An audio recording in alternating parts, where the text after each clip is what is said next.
The courtyard was comforting as I stood eating the brush the two walkers brought for me the day before. Safety and comfort were here. Less vigilance was required, but I knew something was afoot. My two walker smelled different the last couple of days, and I could smell others on him. There was confusion and indecision in the air. I was not surprised when one of the other two walkers began putting the travel devices on me.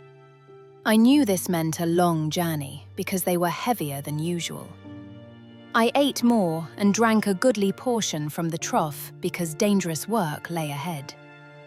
The two walkers were helpful and brilliant at some things and ignorant of others. They saw only things in front of them and could not hear very well because of the constant need to make their sounds at each other. They were thinkers for sure, but they often missed the obvious things and the dangerous things. But they were heard. We were together. I see for them when they cannot. I listen for them when they make noise carelessly. I feel the changes in the weather, the smells on the wind. I perceive for them. They are so stubborn sometimes and so careless, giving away their location and state of being to all the things around us when caution is called for. The foot covers they wear cut them off from the ground, and they step carelessly and fall. They don't pay attention to the real things. They don't pay attention to danger. They think too much of themselves, rely on their minds, and live in their heads. They commune with Creator, but in noise and motion, not in stillness. They forgot that Creator speaks in whispers and signs. They forget that Creator is in the wind and soil and brush, and even in the predators. They get angry with me sometimes because I don't let them hurt themselves. They do not understand that they cannot step there, or that danger is on the wind up the way.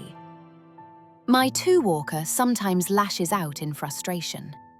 It hurts, but we are heard. I will protect him as I always have. I am led outside. I don't have to, but I go.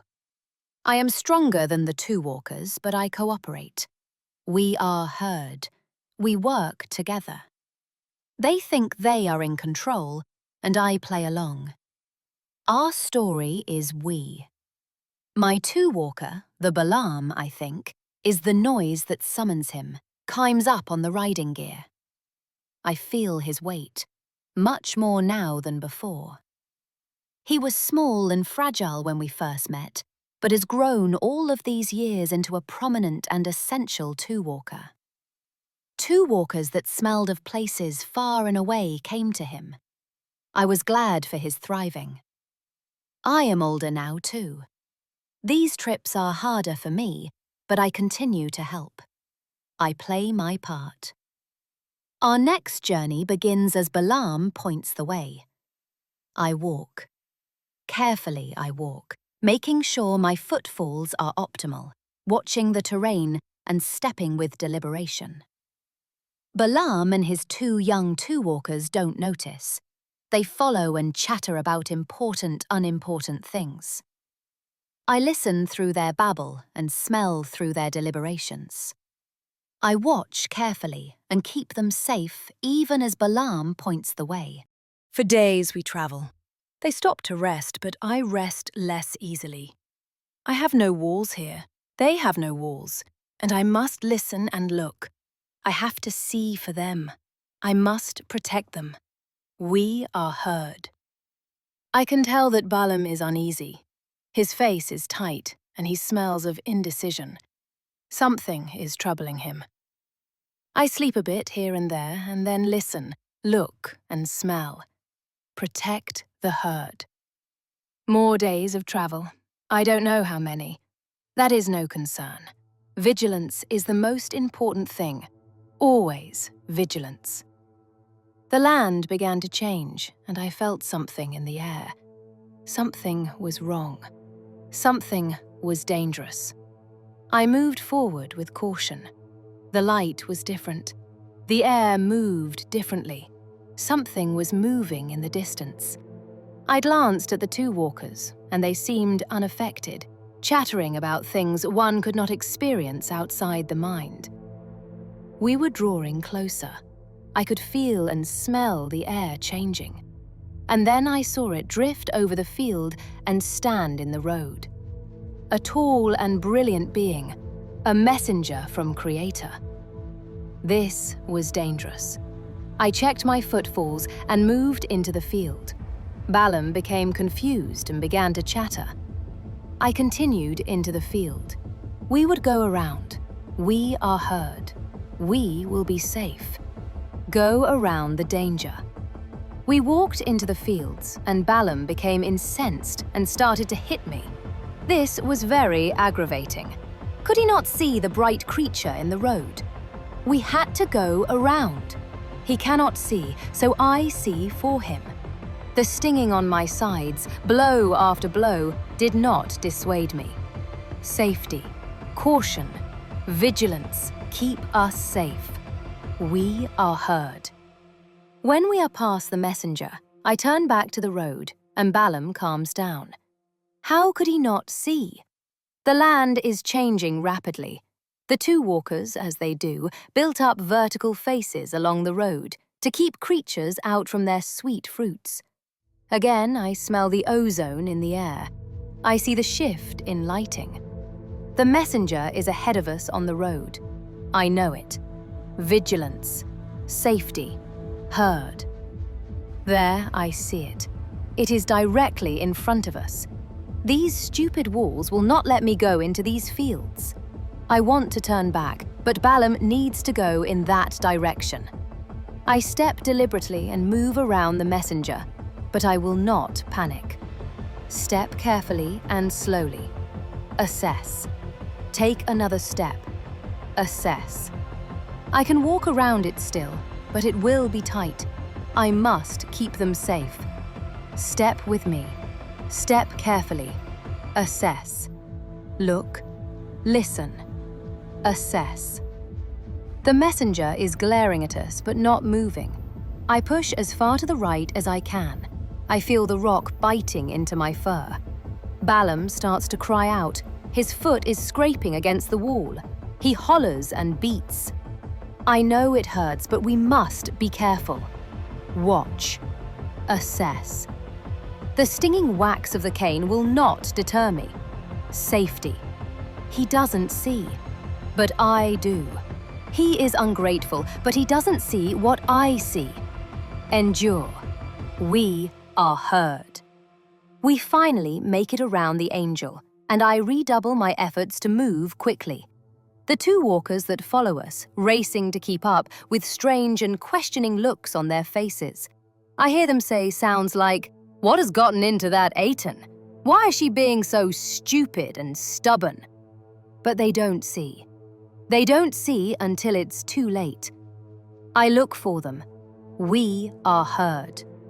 The path narrows and diverts into a narrow canyon, barely wide enough for us to walk through. Stepping carefully. This hoof there, that hoof there. Stepping, listening, watching. I smell it again and get uneasy. I feel the vibrations in the ground. The messenger is in front, beyond my sight. I can't turn around. It's too narrow. I have to keep going. Steady. Listen. Step. And then I see the messenger again. It is not smiling. It glares. I stop. Danger. I cannot go forward. I cannot go back. Stop. Look. Listen. Assess. Balaam grows impatient again. He strikes me. It hurts. I cannot go forward. The messenger with a sword. He throws more tantrums. The messenger doesn't move. Stop. The beatings, they sting. I cannot move. The beatings. Were it not so painful, his apoplectic convulsing might be funny. Perhaps that is why the other two walkers laugh. He kicks. He hits. I cannot move. I cannot move. I wail in protest. Hey, ah! Why? Strange sounds from me now. What is happening? I sound like a two-walker. Balaam and his companions freeze and look at each other. Why? What have I done to you that you have struck me these 3 times? Balaam said to me, "Because you have made a fool of me. I wish I had a sword in my hand. I would kill you right now." This is hurtful. All these years, I have always kept watch and protected. I am protecting now, but he doesn't see. I turn back and look at him and say, "Am I not your Aten, your she-donkey, which you have ridden all your life to this day? Have I been in the habit of treating you this way? Maybe I know something you don't know. Maybe I see when you cannot." There was a moment, and then Balaam looked up and forward and saw what he had missed obsessing about the things of the mind. He saw the messenger with the sword and became afraid. The messenger looked at Balaam and spoke. "Why have you struck your donkey these 3 times? I am here as an adversary because you chose the way of perverseness, self-enrichment, and pride. You didn't see the error of your ways. You did not see me, but she did. Your loyal Aten. She saw and she tried to protect you even as you treated her so poorly. Shame on you. If she had come to me, I would have killed you and spared her, because she sees and has not forgotten that Creator speaks in all things, not just to humans, but to all things. She is prophet, not diviner, for she sees Creator and Creator's will. She sees." Balaam apologized profusely and offered to go back, but the angel told him to go forward and only say what he was instructed to say. And then the messenger was gone. After a moment to collect themselves, the 2 walkers and Balaam prepared to leave. He looked at me with love and pride and sorrow. He did not ask for forgiveness, but looked at me with love and appreciation. He climbed back up, and we went on to do the work of Creator. We made our trip and then several more, but Balaam never could see the danger. He played the games of 2 walkers, and I watched him die from my hitching spot. I felt his absence and knew things would be different. We were herd, but there are others in the herd, and they need vigilance and sight. I must keep watch.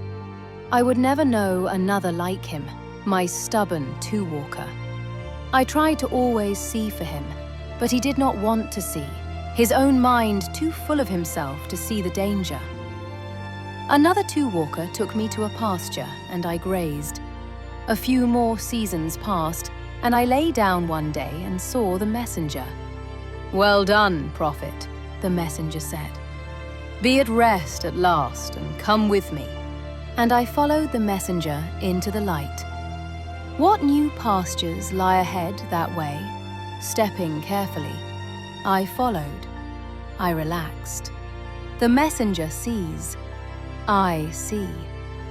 Farewell, companions. We are herd.